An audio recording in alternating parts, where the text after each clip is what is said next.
Yeah, so you wrote the 2-week rule, shower them responses, send a box of cookies up front and not at the end.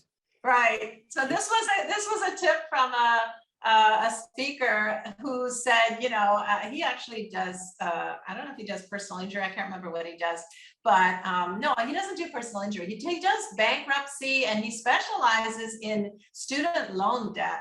But anyways, so he said, yeah, why wait until the end of the case to send your client that gift or that box of cookies, right?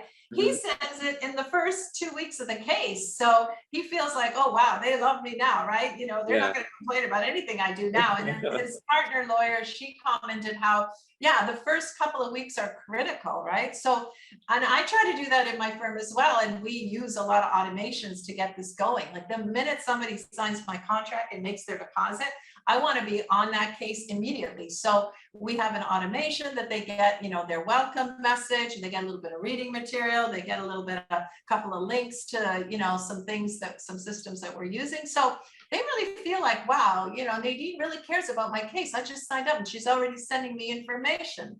And then we have other systems that make it easy for us to get their information, right? We send them their DocketWise link to their questionnaire. I mean, that literally takes what? 2 minutes, right?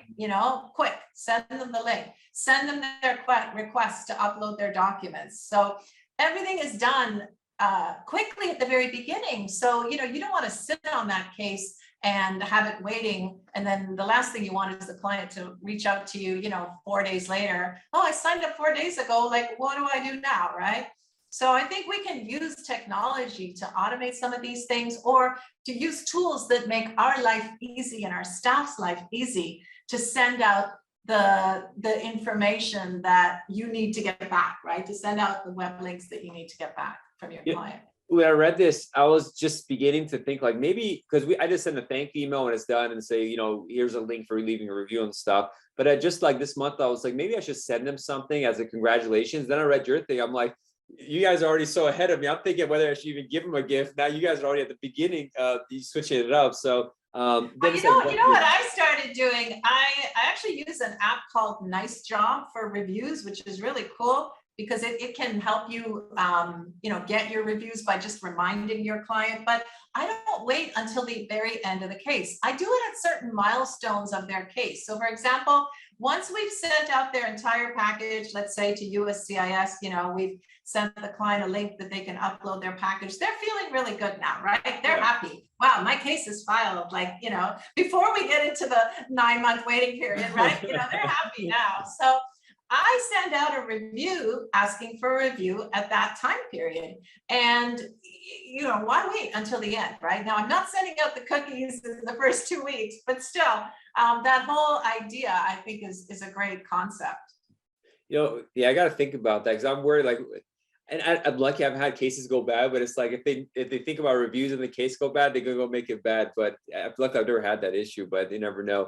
What I have a subscription to wine.com, so I pay a yearly fee and they don't charge for mailing and stuff like that. But they have these like baskets that are prepared, a bottle of wine and like, the things that go with wine, maybe cheese or chocolate and that kind of stuff. And it comes with a cutting board where you put the cheese on. And that's always neat because even after they get dumped, the wine, the food, there's this like wooden cutting board that's going to stay at home and everyone can use it. So someone bought it for me. I'm like, oh, it's so neat. I like this. So I usually just send that for certain things, not to clients. So I was thinking I was sending that, but the wine is it's alcohol. Some you have Muslim clients and stuff, you might not want to drink that. But cookies is probably the best. Finding a good cookie site. He actually found a cookie company locally that brands the cookies and puts his logo stamp on them. Yeah. Which is kind of interesting.